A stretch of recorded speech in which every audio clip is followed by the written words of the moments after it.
Hey, my wonderful sweet baby. So today we're going to be talking about the King Von documentary. So the King Von documentary is pretty much labeling Von as a serial K. So that's what we're going to call it, a K, because I don't know how TikTok would be to that word. So we're just going to call it a K.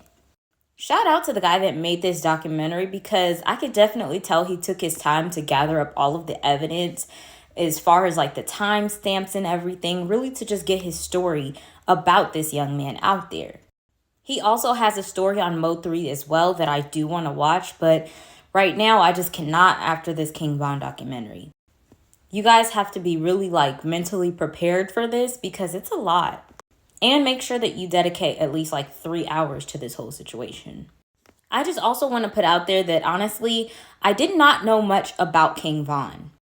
Even after his death, I still didn't know much about him. All I knew was that he was a good-looking young man and he made some really good music. And if anything, I don't think I was really honestly paying attention to the lyrics that he was saying. I was just listening to how aggressive he was on that music and I loved the sound of it.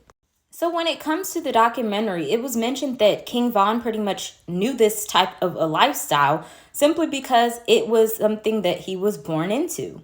King Von's dad had allegedly done the exact same things that he was doing. And it had appeared that King Von was very vocal and open about his serial Ks. He would go live and also tweet about these things. And he had pretty much been doing this since he had started. The guy that made the documentary even pointed out that Von had been very addicted to cereal. And he thinks that it was an indicator that Von was letting it be known that he was a serial K. He himself even mentioned that he thinks that maybe it was a bit of a reach, but it was just an observation that he had. For me, myself, I honestly think that he was onto something. The reason being is because if you guys don't remember from the movie Psycho, Norman Bates had an addiction to jelly beans. And I think that in return, that's King Von's version of his jelly beans, which is cereal. It really shocked me how much YoungBoy was invested in this.